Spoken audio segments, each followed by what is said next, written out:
ভালোবাসা সাগরে মিলায় আমাদের ছোট ছোট চাওয়া জীবনকে কাছে পাওয়া জীবনের কথা আমাদের কথা তোমার আমার কথা আমাদের কথা ছোট ছোট ঢেউ মিলে একটি নদী হয় নদীর ভালোবাসা সাগরে মিলায় আমাদের ছোট ছোট চাওয়া জীবনকে কাছে পাওয়া জীবনের কথা আমাদের কথা তোমার আমার কথা আমাদের কথা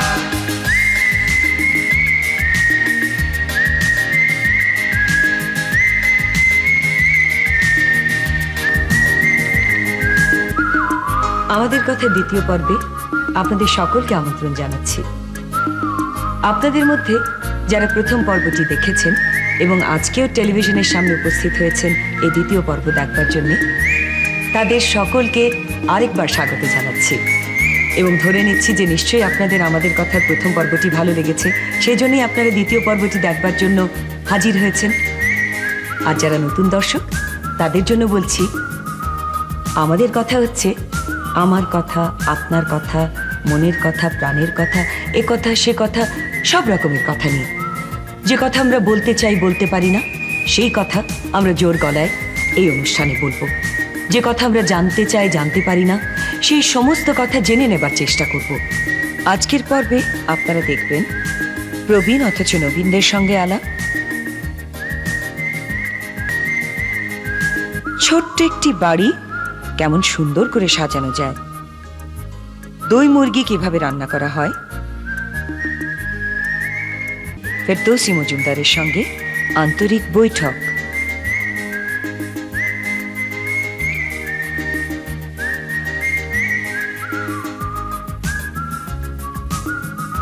প্রবীণ অথচ নবীন আমাদের আজকের শিরোনাম।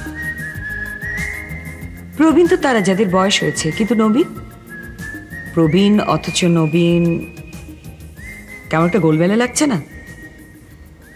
আসলে আমরা বলতে চাইছি যে প্রবীণ তারা যাদের বয়স হয়েছে, কিন্তু নবীন তারা যাদের মনের দিক থেকে।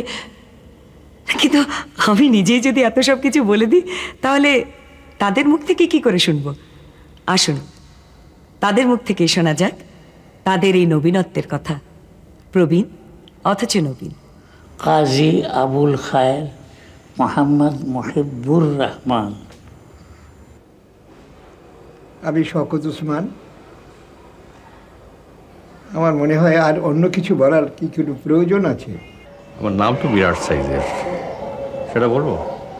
মখদুম জাদা শাহ সৈয়দ কলিম আহমদ শরফি, সেই জন্য মানে প্রশ্ন করলাম আর কি। আর এমনিতে হলো কলিম শরফি।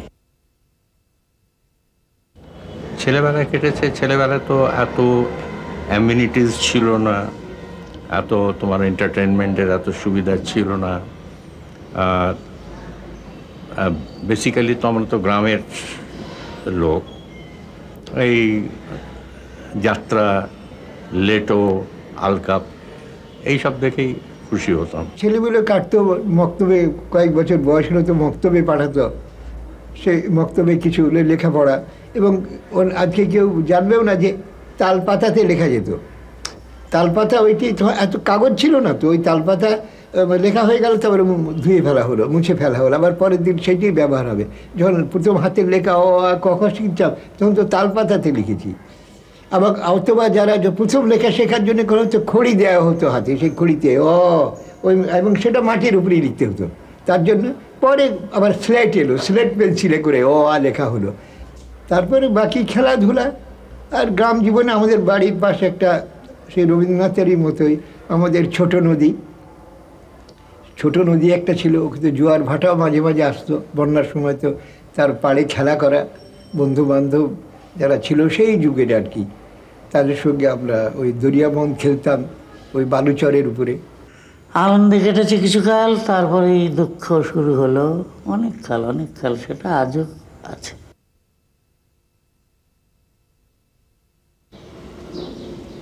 আমাদের যেটা হচ্ছে মানে মূল যে জিনিসটা গোলমাল হচ্ছে, যেটা আমি বলেছি যে কনফিউশন, নানা কারণে যে কনফিউশনটা হয়েছে, যে প্রথমে আমাদের যে সাম্প্রদায়িকতাটা শেখানো হয়েছে, এটা খুব ডিপ রুটেড একটা আছে। এই সাম্প্রদায়িক প্রচারটা যেভাবে হয়েছে আমাদের মধ্যে কিন্তু খুব ডিপ রুটেড ভাবে ওটা ভেতরে হয়েছে। এই পরিবর্তন সূচনা হয়েছে অনেক কাল আগের থেকে, ব্রিটিশ আমলেই শুরু হয়েছিল আর কি। তারপর আমরা ব্রিটিশ আমলে স্বাধীন হয়েছি, তার ফলে উন্নত সভ্যতার সংস্পর্শে তো আমরা এসেছি অনেক আগেই। পরে আমরাও আস্তে আস্তে সেই দিকে এগিয়েছি। আজ আমাদের দেশেও নানান রকমের ইন্ডাস্ট্রি ইত্যাদি হচ্ছে আর কি। এই পরিবর্তন এটা জীবনের ধারা, এই সম্পর্কে তো আর ভালো মন্দ মানে মাঝে মাঝে দুঃসহ অতীত হলে হয়তো একটু পেছনে ফিরে যায়, নাহলে এইভাবে জীবনের ধারা একে তো আর রোধ করা যাবে না, এটা এইভাবেই এগোবে। এবং আমি এটাকে খুব স্বাভাবিক মনে করি। বোধটা আমাদের যদি থাকে, স্ট্রেট বোধটা, মানে ওই মিসলিডিং যেসব কাণ্ড কারখানা এখানে চলে, এগুলোকে যদি অ্যাভয়েড করে ঠিকভাবে দেশ গড়ার কাজে যদি আমরা করতে পারি, ইটস এ বিউটিফুল কান্ট্রি। মানে সেদিক দিয়ে মানে ইকোনমিক্যালি আমরা খুব করতে পারি। অনেকগুলো জিনিস আমরা নষ্ট করেছি। তো আমাদের দেশে তো লঞ্জিভিটি কত কম, সেই তুলনায় 81 বছর বেঁচেছি, অনেক বেশি বেঁচেছি বই কি। তবে আনন্দময় স্মৃতি আমার ওই গ্রামে ফেলে এসেছি। আজ শহরের জীবনে আছে, উন্নততর সভ্যতার ভিতরে আছি, কিন্তু ওই যে মানসিক প্রশান্তি সেটা শহরে পাই না। আমার স্বীকারোক্তি করতে কোনো দ্বিধা নেই। আমার ব্যক্তিগত যেটাই হচ্ছে যে বয়স যখন হয় তখন জ্ঞানের পরিধিটা বাড়ে, মানুষের অভিজ্ঞতা থেকে হোক, যে কোনো কারণে হোক, হ্যাঁ, লেখাপড়ার দিক দিয়ে হোক, অভিজ্ঞতা থেকে হোক, এইটাকে বোধ হয় বুঝতে পারে না লোকজন। লোকে না বুঝে মনে করে যে এরা মানে আর এদের আর কোনো প্রয়োজন নেই, অথচ তাদের যে অনেক কিছু, তাদের একটা অবদান তারা রাখতে পারে সব কিছুর মধ্যে, এটাকে তারা গণ্য করে না। এটা আমার ধারণা। বেকার বৃদ্ধ, 22 বছর হলো চাকরি বাকরি নাই। মাঝে মাঝে মুখে রং টং মাঝি, সংসার সাজবার চেষ্টা করি, কি হয় না হয় বুঝি না।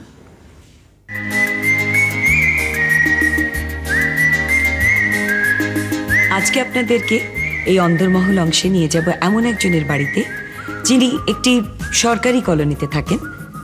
ছোট্ট একটি বাড়ি, কিন্তু ছিমছাম সুন্দর এবং রুচিসম্মতভাবে সাজানো বাড়ি। আসুন। এই বাড়িটা হচ্ছে 1000 স্কোয়ার ফিট এবং রুম বেসিক্যালি 3টা বেডরুম থাকার কথা, আর একটা ড্রয়িং রুম, একটা ডাইনিং স্পেস, 2টো টয়লেট, তার মধ্যে একটা অ্যাটাচড, একটা কমন, 2টো বারান্দা আর একটা কিচেন থাকবে।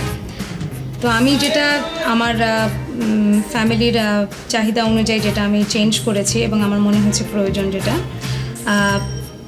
বাড়িতে আমরা সবাই কাজের লোক রেখে থাকি সাধারণত, কিন্তু তাদের জন্য কোনো রকম অ্যাকোমোডেশনের ব্যবস্থা থাকে না। তো আমার উত্তর দিকে যে বারান্দাটা ছিল সেটা এমনিও খুব একটা কাজে আসে না, যেহেতু রোদ টোদ আসে না। তো উত্তর দিকের বারান্দাটাকে আমি ঘিরে তার জন্য একটা ছোট হলেও একটা অ্যাকোমোডেশনের ব্যবস্থা করেছি। এখানে একটা প্রাইভেসির একটা অসুবিধা হয় নিচতলায় স্পেশালি। তো প্রথম কাজটা যেটা আমি করেছিলাম বাড়ি পাওয়ার পরে, সেটা হচ্ছে আমার উত্তর এবং দক্ষিণে যে খোলা জায়গাটা আমি পেয়েছি, সেটা প্রথমে খুব সস্তায় বাঁশের বেড়া দিয়ে ঘিরে একটা বাগান করার একটা চেষ্টা করেছি, যাতে অন্তত এই প্রাইভেসির ব্যাপারটা, অনেক ক্ষেত্রে আপনারা দেখবেন যে একদম রাস্তা থেকে লোক এসে বাড়ির জানলার কাছে চলে আসে, এটা যাতে অন্তত অ্যাভয়েড করা যায়। দরজা জানালা যখন খুব একটা কন্ট্রাস্ট, একটা খুব ডার্ক রং দিয়ে পেইন্ট করা থাকে, তখন এগুলো খুব চেয়ে থাকে দেয়ালের মধ্যে থেকে। তো আমার প্রথমে যেটা মনে হয়েছে, এটাকে একটু ইভেন আউট করা দরকার। তো আমি একটা গ্রে টোন ইউজ করেছি, আপনারা দেখবেন এটা দরজায় এনামেল পেইন্ট দিয়েছি এবং ওয়ালে ডিস্টেম্পার করেছি, কিন্তু টোনটা কালারের একই রেখেছি, যাতে একটা সামঞ্জস্য থাকে এবং দরজা জানলা খুব একটা প্রকটভাবে যেন দেখা না যায়। কি ইনফ্যাক্ট আমি একটা দরজা সরিয়েও ফেলেছি অপ্রয়োজনীয় বোধ করে। আমার এত ছোট বাড়িতে ড্রয়িং রুমটাকে আলাদা করে রাখার কোনো প্রয়োজন বোধ করিনি, যার জন্য ড্রয়িং রুম থেকে আমি দরজাটা সরিয়ে ফেলেছি, যাতে একটা যোগাযোগ থাকে সমস্ত বাড়ি এবং ড্রয়িং রুমের মধ্যে। কতগুলো স্টোরেজের সমস্যা হয় এসব বাড়িতে, যেটা জন্য লফটের প্রয়োজন মনে হয় থাকা দরকার। তো লফট যেহেতু ছিল না, সেহেতু আমাকে লফট তৈরি করে ফেলতে হয়েছে। করিডোর, দুটো করিডোর আছে বাড়িতে, তার মধ্যে ঢুকতেই যে করিডোরটা পড়ে সেটাকে একটু স্কেল ডাউন করবার জন্যে ওখানে আমি একটা লফট তৈরি করেছি, এবং অলসো টু মেক ইট কোজিয়ার, ওখানে কিছু স্পটলাইটস দিয়ে পেন্টিং দিয়ে যাতে একটা ফয়ারের এফেক্ট আসে যেখান থেকে বাড়িতে ঢোকা এবং ডিস্ট্রিবিউশন ইত্যাদি হবে। সেকেন্ড আরেকটা করিডোর আছে, বাট ওর উপরে লফট করা সম্ভব হয়নি যেহেতু সেখানে একটা হ্যাচ আছে টয়লেটে অ্যাক্সেস করার জন্য। বাট আমি ওখানে একটা ড্রপ দিয়েছি সিলিং থেকে, just two cut the effect of large volume, সেটাকে একটু কাট ডাউন করবার জন্য।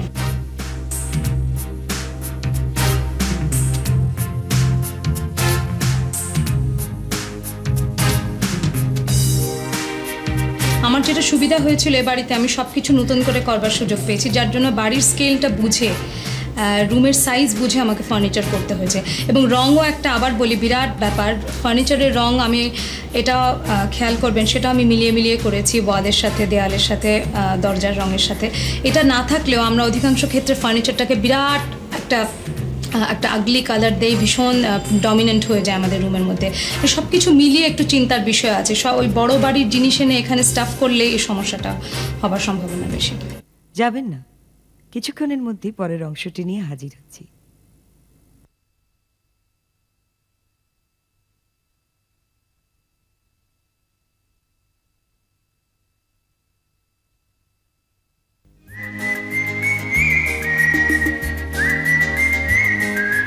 স্বপনে দোহেছি নুকি মোহে, জাগার বেলা হলো। আবার আপনাদেরকে জাগিয়ে দিচ্ছি আমাদের কথা দেখবার জন্য।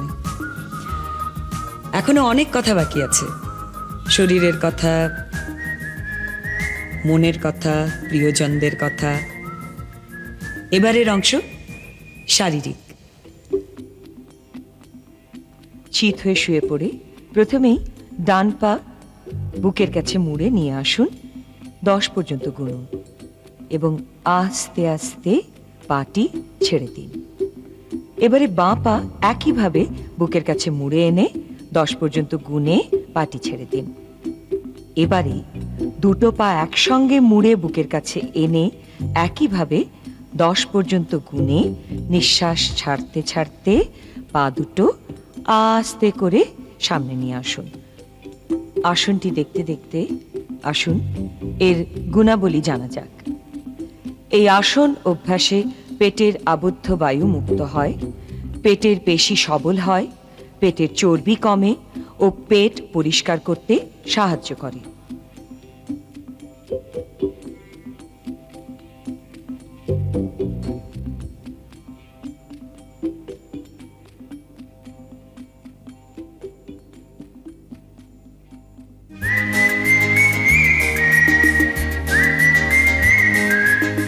আসুন রান্নাঘরে ঢোকা যায়। আজকের রান্না দই মুরগি। দই দিয়ে মুরগি তো আমরা অনেকেই রান্না করে থাকি, কিন্তু আজকের এই দই মুরগিটা একটু অন্য ধরনের। তার আগে আমি জানতে চাইবো যে গত পর্বের রান্নাটা কেমন লেগেছে, চেষ্টা করে দেখেছেন কি? আমি আপনাদেরকে অনুরোধ করব যে এই রান্নাগুলো আপনাদেরকে দেখানো হবে সেগুলো যদি আপনারা একটু চেষ্টা করে দেখেন এবং আমাদেরকে জানান, তাহলে আমরা খুবই উপকৃত হব। আসুন তাহলে চটপট রান্নায় দই মুরগি কি করে রান্না করা যায় তা দেখি। মুরগি, লেবুর রস, দই, পেঁয়াজ কুচি, আদা বাটা, রসুন বাটা, গোলমরিচ গুঁড়ো, লবণ। একটি পাত্রে মুরগির টুকরোগুলো নিন, তার মধ্যে লেবুর রস দিন, দই দিন,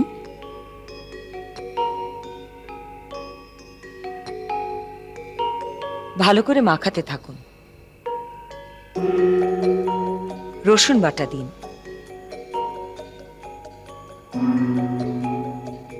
আদা বাটা দিন,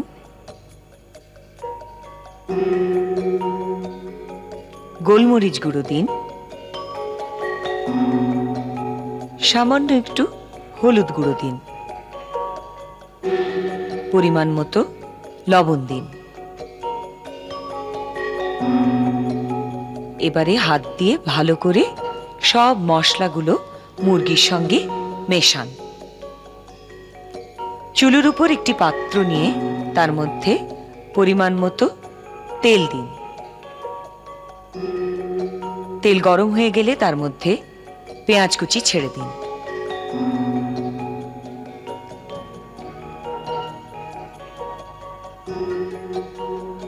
ভালো করে নাড়ুন। পেঁয়াজ কুচিগুলো লাল লাল হয়ে আসলে পরে মাখানো মুরগি পেঁয়াজের মধ্যে ঢেলে দিন।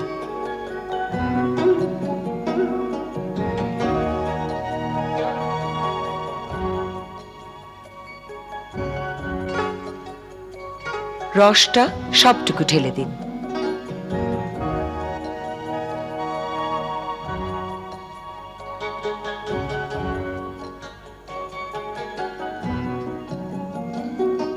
আবার ভালো করে নাড়ুন এবং ফুটতে দিন।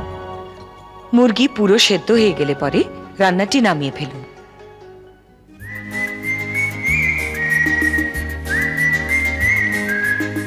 উম্মে কুলসুম ফেরদৌস আরা বেগম।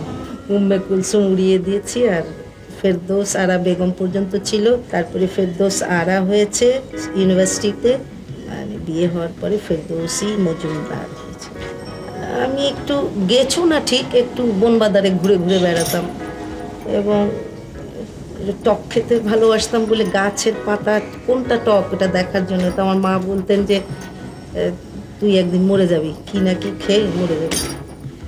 আচ্ছা, আমাদের পাশেই আমাদের বাড়িটা, আদি বাড়িটা আর কি, বেশ জায়গা আছে, সুতরাং 14 ভাই বোন বেশ খেলে বেরিয়ে আনন্দ করে বেড়াতাম, হই হই করতাম, মার্বেল খেলতাম, তাস খেলতাম। তাস মানে ওই যে সিগারেটের প্যাকেট একটা সার্কেলের মধ্যে রেখে পাড়ার ছেলেরা একটু ভয় পেত আমাকে, কারণ আমি জিততাম খুব বেশি, হাতের টিপস হয়েছিল। মার্বেলও খেলতাম, 3-6 ওগুলোও খেলতাম।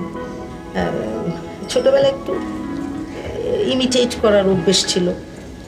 10-15 মিনিটও একটা লোক বসলে আমি ঠিক বলতে পারতাম আমার পাদমস্তক তার কী পোশাক এবং কোনো ম্যানারিজম থাকলে, যেমন এখন তুই চুল ছিঁড়ছিস এরকম করে, ওইটা আমার ঠিক ঠিক মুখস্থ হয়ে যেত। কে পা নাচায়, কে মাথায় হাত দিচ্ছে, কথায় কথায় শব্দ করে, এগুলো আমার খুব মুখস্থ হয়ে যেত এবং দেখাতাম। এমনকি আমি আমার বাবাকে নকল করে দেখেছি। আমার বাবা পড়াতেন তো আমাদেরকে, নকল করতাম। তো উনি একদিন মুনির ভাই হঠাৎ করে এসে আমাকে বললেন, আমি তখন ইন্টারমিডিয়েট পড়ি, বললেন যে তোকে একটা অভিনয় করতে হবে। তো চমকে গেলাম, কি বলে, আমি আবার অভিনয়। তখন গেলাম, ওই নাটকটা ছিল শওকত ওসমান সাহেবের লেখা ডাক্তার আবদুল্লাহর কারখানা। তাহলে আমি তো অভিনয় জানি না, আমি কী করে অভিনয় করবো? তো বলে না, তোকে তো অভিনয় করতে হবে না, ওটা একটা রোবটের ক্যারেক্টার, যন্ত্র মানব, খালি চাবি দিয়ে টিং টিং টিং টিং করে হাড্ডি ঠাস ঠাস করে কথা বলবি, কোনো এক্সপ্রেশন নেই, কিচ্ছু নেই।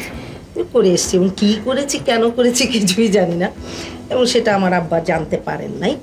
আসলে এখন তো একটু গ্ল্যামারটা বেশি হয়ে গেছে, মানে আমরা যেটা ভাবতাম এখনও ভাবি, এখনও বিশ্বাস করি যে চেহারা, সাজগোজ এগুলো পরে আসবে, এগুলো যে আসবে না তা না, এগুলো আসবে। কিন্তু সবার আগে একজন অভিনেতা বা অভিনেত্রীর আসল ইয়েটা হচ্ছে অভিনয় করা। প্রিয় খাবার নুডলস, প্রিয় রং সাদা, প্রিয় ব্যক্তিত্ব রবীন্দ্রনাথ ঠাকুর। এখন দুঃসময়ের জারিনা, ওটা এখন দেখায় না, কিন্তু আমার খুব ভালো লেগেছে। তারপরে পায়ের আওয়াজ পাওয়া যায় মাতবরের মেয়ে, 2 বোনের শর্মিলা এটা, আর সবশেষে কোকিলা। প্রথম মুনির চৌধুরী, তারপরে আব্দুল্লাল মামুন, তারপরে আমার স্বামী, তারপরে জনতা, দর্শক। আর কথা নয়, আমাদের কথা শেষের দিকে চলে এসেছি আমরা।